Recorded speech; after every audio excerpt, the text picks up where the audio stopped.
works like this. All right, guys.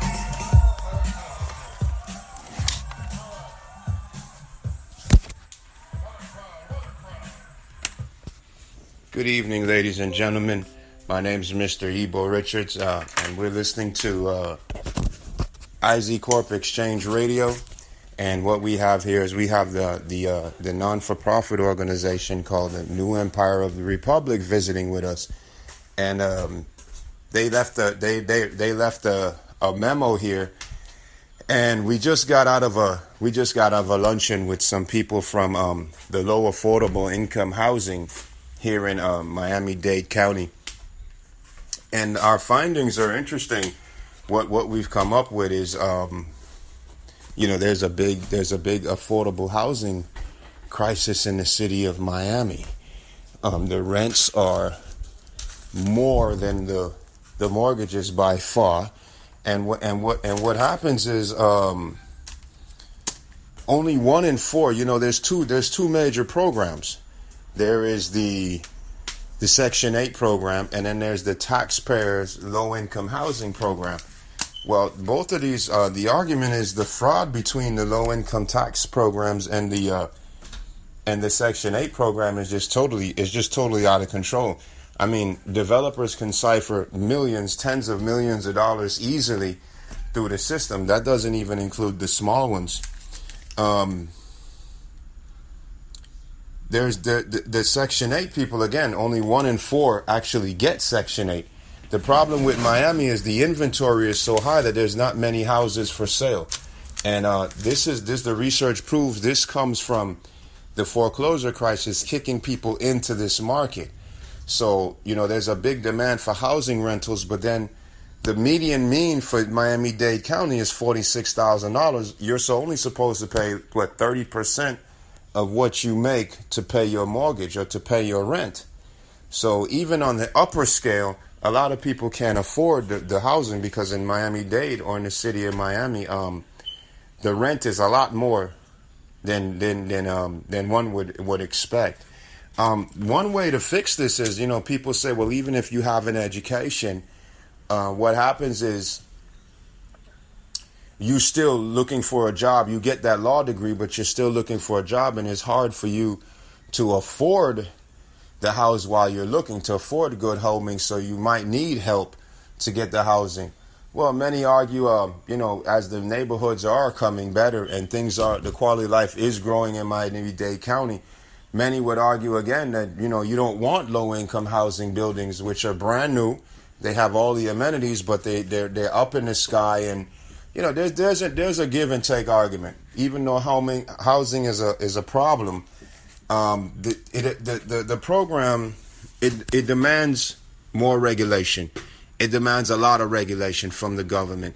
You're just putting this program out there and you're letting it run itself, and the fraud is ridiculous. Yeah, you're helping people, but you're robbing federal tax-paying dollars. You're robbing taxpayers, and it's good to help people, but it's not fair to the people that are making it, that are still working and paying the taxes. It's not fair to them, and like you said, the people who get the education, who rough it in the low-income housing, they might need help. But when you look at it, even though you got an education, how long does it take you before you're out of reach or you're out of the surf of the low-income housing Section 8 realm? I mean, you have an education, you get the job. It doesn't take 10 years for you to be, stuck on the thing. Oh, by the way, 80% of all the people in Miami-Dade County, they rent, and most of those are in low income neighborhoods. A lot of people that end up on Section 8 come from broken homes and many would argue they tend to be problematic members of society. So one way to do it would be to start, because you have to really kickstart and jumpstart. You just can't keep putting millions and millions and millions of dollars into these programs without getting any result. The idea, many would argue again, would be to get the people off of the low-income housing. One way, this came from the New Empire of the Republic report.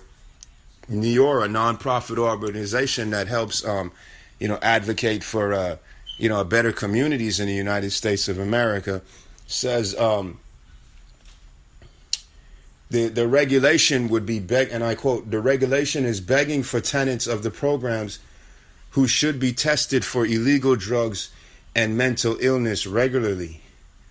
That's unquote. That is very strong coming from a political advocate group that wants to make things better. But, many again are arguing that it's not the worst thing in the world, because if you have low income housing, again, you come from broken homes. There's a lot of criminal history that goes on in these areas, and if you can deter drug use from the place, that would fall down into deterring broken homes. Then you would have less single parents. You would have happier children, less juvenile crime in the area, because what's happening is the people are trying to leave those areas to go to better schools.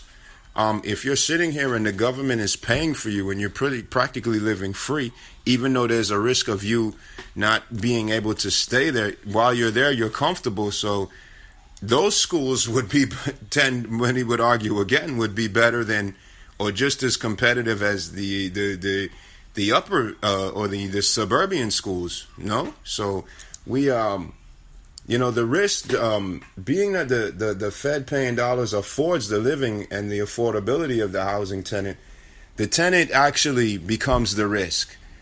You're doing affordable housing, so they should be forced into saying, you're a member of affordable housing. You're not a troublemaker.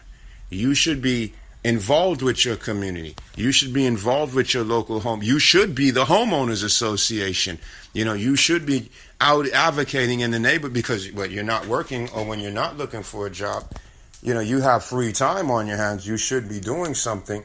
And again, the experts are arguing that it doesn't take 8 years to get off of low income housing. You got to get in there. You got to get the education. You got to get moving. So this is an interesting fact. And this is the first of 2 reports coming from the New Empire of the Republic, and it's entitled Low Class. So here we are at CORP Exchange Radio, and again, my name is Mr. Ebo Richards, and we are just coming out of a meeting with the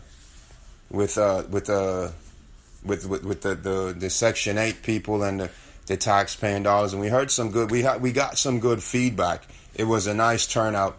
With some NPR investigators and stuff like that, and we just realized that there is a big housing problem in Miami-Dade County, and it's it can be solved. So we'll be in touch with the representatives from the New Empire, NEOR, the New Empire of the Republic, a member of the CORP Exchange in good standings. We had to tell you that, and this is CORP Exchange Radio. Thank you and have a great evening.